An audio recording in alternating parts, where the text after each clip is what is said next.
అదరగొట్టే కారం రంగు రుచి ఆచి కారం పొడి. బంగాళాఖాతంలో కేంద్రీకృతమైన వాయుగుండంగా తీరం వైపు దూసుకొస్తుంది. ఇది 48 గంటల్లో తమిళనాడు దక్షిణ కోస్తా మధ్య తీరం దాటే అవకాశం ఉందని వాతావరణ శాఖ తెలిపింది. దీని ప్రభావంతో ఏపీలో వర్షాలు కురిసే అవకాశాలున్నాయి. రేపు మోస్తరు వర్షం కురుస్తోందని, ఎల్లుండి రాయలసీమ దక్షిణ కోస్తాంధ్రలో భారీ నుంచి అతి భారీ వర్షాలు కురుస్తాయని వాతావరణ శాఖ హెచ్చరించింది. ఇక తీరం వెంట గంటకు 50 నుంచి 70 కిలోమీటర్ల వేగంతో గాలులు వీస్తాయంటుంది. సముద్రం అల్లాకల్లోలంగా ఉంటుందని, చేపల వేటకు ఎవరూ వెళ్లవద్దని వాతావరణ శాఖ హెచ్చరించింది. రైట్, ఇదే అంశానికి సంబంధించిన మరింత సమాచారం మా ప్రతినిధి సాంబశివరావు అందిస్తారు. Sambasivarao, good morning Sandeep. రాష్ట్రాన్ని తుఫాను భయం ఇంకా వెంటాడుతూనే ఉంది. ఈ వాయుగుండం ప్రభావంతో సముద్రం అల్లకల్లోలంగా మారింది. ఇది తీరం వైపు దూసుకొస్తుంది. 48 గంటల్లో తమిళనాడు దక్షిణ కోస్తా మధ్య తీరం దాటే అవకాశం ఉందని భారత వాతావరణ శాఖ హెచ్చరికలు జారీ చేసింది. ఈ వాయుగుండం ప్రభావంతో రాష్ట్రంలో వరుసగా 3 రోజుల పాటు వర్షాలు కురుస్తాయని కూడా అధికారులు వెల్లడించారు. దీనికి తోడు గంటకు 50 నుంచి 70 కిలోమీటర్ల వేగంతో గాలులు వేస్తాయని ఈ వాతావరణ శాఖ వార్నింగ్ జారీ చేసింది. బంగాళాఖాతంలో కేంద్రీకృతమైన వాయుగుండం తీరం వైపు దూసుకొస్తోందని, ఇది 48 గంటల్లో తమిళనాడు దక్షిణ కోస్తా మధ్య తీరం దాటే అవకాశం ఉందని కూడా అధికారులు చెప్తున్నారు. ఈ ప్రభావంతో అంటే ఎల్లుండి నుంచి శనివారం నుంచి రాయలసీమ దక్షిణ కోస్తాంధ్రలో భారీ నుంచి అతి భారీ వర్షాలు, తీరం వెంబడి 70 కిలోమీటర్ల వేగంతో గాలులు వేస్తాయని ప్రకటించారు. మత్స్యకారులు ఎవరు వేటకు వెళ్లవద్దని 2 రోజుల ముందు నుంచే మత్స్యశాఖ అదేవిధంగా నేవీ అధికారులు కూడా హెచ్చరికలు జారీ చేయడం జరిగింది. దీనికి సెన్యర్ తుఫాన్ పేరు పెట్టిన తుఫాను ముప్పు అయితే తప్పింది. వాస్తవానికి 2 తుఫాన్లు అన్నారు. మొదటి తుఫాన్కి సెన్యర్ అని పేరు పెట్టారు. ఆ తుఫాన్ కన్నా తప్పింది. ఇండోనేషియా దగ్గర మలక్కా జలసంధి దగ్గర ఏర్పడిన తీవ్ర వాయుగుండం బుధవారం తుఫాన్ గా మారింది. దీనిని సెన్యర్ అని పేరు పెట్టగా ఇది ఇండోనేషియా తీరాన్ని దాటడంతో ఈ భయం తప్పిపోయింది.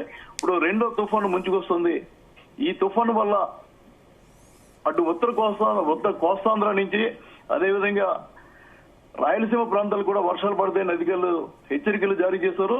ఈ వాయుగుండం అదే దిశలో ప్రయాణిస్తూ శనివారం నాటికి ఉత్తర తమిళనాడు పుదుచ్చేరి తీరాల వైపు కదులుతూ మరింత బలపడుతుందని అంచనాలు వేస్తున్నారు. ఈ ప్రభావంతో రాబోయే 2-3 రోజుల్లో భారీ వర్షాలు కురిసే అవకాశం ఉంది. శనివారం నుంచి ఈ వర్షాలు ప్రారంభమవుతాయి. ఈ నేపథ్యంలో శనివారం నెల్లూరు, చిత్తూరు, తిరుపతి జిల్లాలో అతి నుంచి అతి భారీ వర్షాలు పడుతాయని, ప్రకాశం, అన్నమయ్య, కడప జిల్లాలో కూడా భారీ వర్షాలు పడతాయని అధికారులు హెచ్చరించారు. ఆదివారం నాటికి ఇది పరిస్థితి మరింత తీవ్రమవుతుందని కూడా ఇప్పటికే హెచ్చరికలు జారీ అయ్యాయి. ముఖ్యంగా అన్నమయ్య, కడప జిల్లాల్లో భారీ వర్షాలు పడతాయని చెప్తున్నారు. 4 రోజుల క్రితం కూడా కడప జిల్లాలో భారీ వర్షాలు పడడంతో అక్కడ రైతులు ఇబ్బందులకు గురయ్యారు. ఇప్పుడు ఈ శనివారం నుంచి వరుసగా 3 రోజుల పాటే కురిసే భారీ వర్షాలు, తుఫాన్ల వల్ల యానాం, బిఆర్ అంబేద్కర్ కోనసీమ, పశ్చిమ గోదావరి, ఏలూరు, కృష్ణా, ఎన్టీఆర్, గుంటూరు, పల్నాడు, బాపట్ల, నంద్యాల జిల్లాలో కూడా వర్షాలు పడే అవకాశం ఉందని హెచ్చరికలు జారీ చేశారు. దీంతో ఎక్కడికక్కడ అధికారులు అన్ని చర్యలు తీసుకోవాలని, ముందు జాగ్రత్తగా ఉండాలని కూడా అధికారులు రంగంలోకి దిగారు. గ్రామ స్థాయి నుంచి జిల్లా స్థాయి వరకు అధికారులంతా క్షేత్రస్థాయిలోనే పనిచేస్తున్నారు. మెంటన్ తుఫాను ప్రభావంతో ఎక్కడైతే అలజడి గురైందో, ఎక్కడైతే ఇబ్బందులు ఏర్పడ్డాయో వాటిని కూడా దృష్టి పెట్టి అలాంటి పొరపాట్లు కూడా జరగకుండా ఉండేందుకు చర్యలు తీసుకుంటారు. ఇదే సమయంలో విపరీతమైన మంచు కురుస్తుంది. రాత్రి 12 గంటల నుంచి ఉదయం 7-8 గంటలకు కూడా మంచు ప్రభావం అధికంగా ఉంది. అదేవిధంగా ఈ ఏదైతే వాతావరణంలో మార్పులు రావడంతో చలి తీవ్రత పెరిగింది. మంగళవారం రాత్రి అల్లూరు సీతారామ జిల్లా అరకులో అత్యల్పంగా 8.6 డిగ్రీల కనిష్ట ఉష్ణోగ్రతలు నమోదయ్యాయి. ఈ అల్లూరు సీతారామరాజు జిల్లా, పార్వతీపురం, మన్యం, అన్నమయ్య, చిత్తూరు, సత్యసాయి, విజయనగరం జిల్లాల్లో కనిష్ట ఉష్ణోగ్రతలు 17 డిగ్రీల లోపే నమోదయ్యాయి. అదేవిధంగా సాధారణ 2 డిగ్రీలు తగ్గుతున్నాయి. దీంతో పక్క తుఫాన్ భయం, మరో పక్క చలి, విపరీతంగా కురుస్తున్న మంచుతో ప్రజలు తీవ్ర ఇబ్బందులు పడుతున్నారు. అదే సమయంలో మధ్యాహ్నానికి ఎండ కూడా విపరీతంగా వస్తుంది. 38 డిగ్రీల వరకు నమోదవుతుంది. ఈ విచిత్ర వాతావరణ పరిస్థితుల్లో ప్రజలంతా కూడా ముందు జాగ్రత్త చర్యలు తీసుకోవాలి. ఈ మంచులో తిరిగిద్దని వైద్యులు హెచ్చరిక చేస్తున్నారు. ఈ మంచు లేదంటే ఈ చలి అన్నది ఈ సీజన్ లో కామన్ కాబట్టి ముఖ్యంగా వేళల్లో భయం ఈ తుఫాన్ గురించి ఏర్పడింది. మొన్న మెంటన్ తుఫాన్ లో పూర్తిగా పంటలు పోయాయి. మిగిలిన పంట కాపాడుకున్న సమయంలో వర్షాలు పడుతున్నాయని చెప్తున్నారు. ఇప్పటికీ ధాన్యం కొనుగోళ్లు మందకొడిగానే సాగుతున్నాయి. ఎందుకంటే 17% తేమ వరకే అధికారులు ధాన్యం తీసుకుంటారు.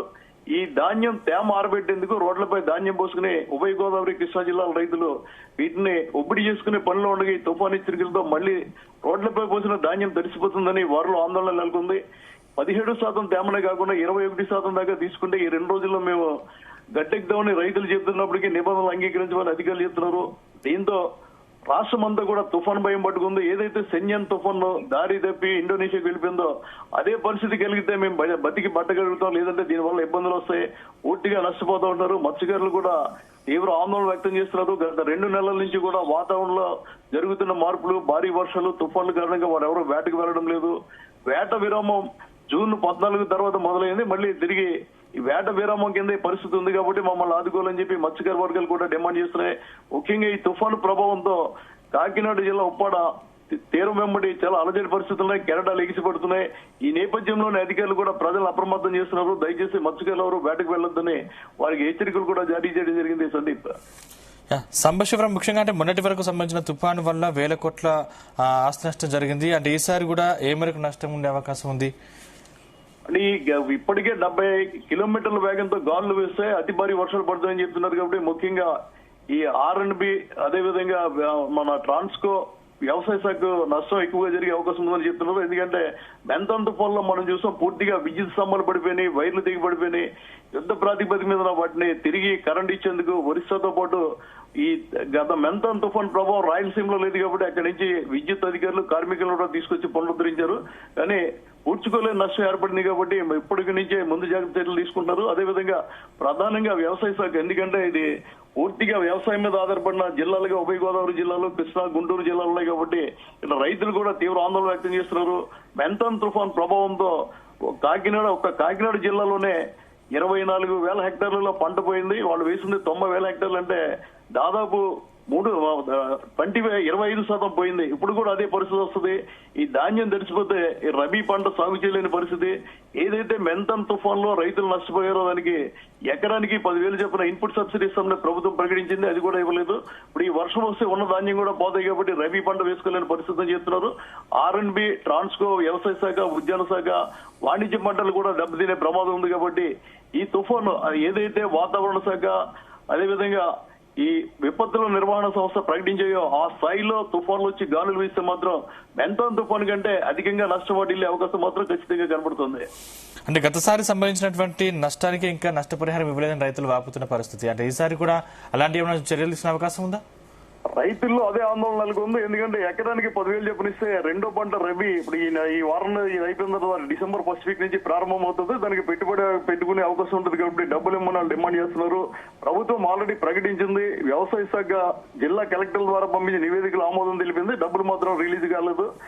ఇది కూడా ప్రభుత్వం ఆర్థిక ఇబ్బందులు ఉంది కాబట్టి లేట్ అయింది. ఎందుకంటే కేంద్రం ఇచ్చిన ప్రధానమంత్రి కిసాన్ యోజనతో పాటు అన్నదాత సుఖీభావలో నిధులు ఇచ్చాం కాబట్టి 2-3 రోజులు విడుదల చేస్తామని అధికారులు చెప్తున్నారు. ఈసారి వర్షానికి దెబ్బ తగిలితే మాత్రం రైతాంగం కోలుకోలేదని చెప్పాలి. పూర్తిగా ప్రభుత్వం మీద ఆధారపడే పరిస్థితి ఏర్పడుతుంది.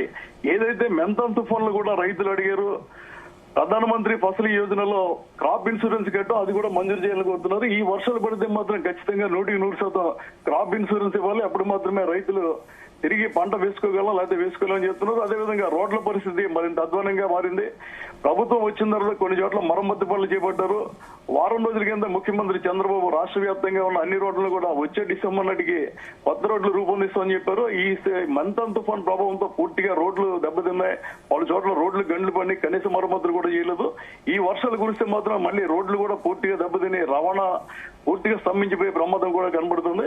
కాబట్టి రైతాంగం ఏదైతే మెంతన్ తుఫాన్ లో సబ్సిడీ ఇస్తామని ప్రభుత్వం ప్రకటించి తమ పేర్లు జాబితాల్లో సచివాలయాల్లో, రైతు సేవా కేంద్రాల్లో పెట్టారో మా అందరికీ కూడా డబ్బులు ఇవ్వాలి, అప్పుడు మాత్రమే రబీకి వెళ్తాం, లేదా రబీ వేయలేని పరిస్థితులు మాత్రం చెప్తున్నారు. ఈ దశలో రెండో తుఫాన్ ను దృష్టి పెట్టుకుని ప్రభుత్వం వెంటనే ఏదైతే ఇన్పుట్ సబ్సిడీ ప్రకటించిందో అది ఇస్తారని రైతాంగం ఆశిస్తుంది. Sandeep, right, thank you Sambasivarao.